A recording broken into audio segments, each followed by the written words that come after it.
Hey everybody, Fast Eddie back to you. Contractors Training Institute Lead Renovator Training. We're here again with another one, Did You Know? And did you know why was lead in the paint?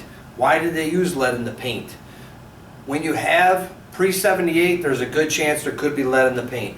It was good quality stuff. Lead paint made it good. They advertised the heck out of it to convince people to utilize it. It was a good product. It lasted a long time. It was used not only on bigger buildings, but it was also used on that little cottage. They promoted.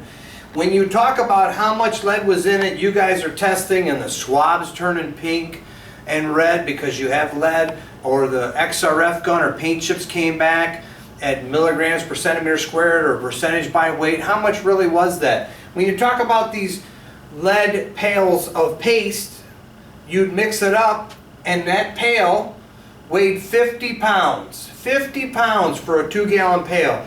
It was 89% white lead.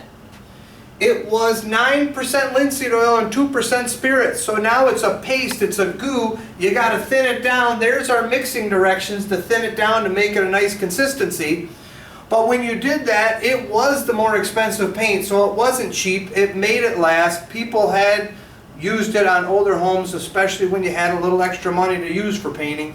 But when you talk about it, it ended up having 15 pounds of paste, 6.5 pounds of oil. You mix it up, you end up with 6 to 15 pounds of lead per gallon.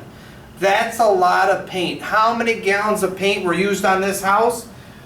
20 gallons on the outside. You've got pounds, not tiny little sinkers. You've taped sinkers to the house now. That paint has got a lot. Please be careful. Please do it right. It was used all over the place, both military bridges, ships. It was also used on homes pre-78. They banned it in 78. There still might have been a few after. You never know. Schools in 84, but it is not banned commercially. You could still use lead paint commercially. There's no real need to. There's other great paints out there. There's out there because of the emissions from factories and cars coming out the exhaust, but it's out there in the environment because of our houses. We need to work safe. You need to work safe. You need to get trained by the best. That's us, Contractors Training Institute and Lead Renovator Training. We'll see you again next time.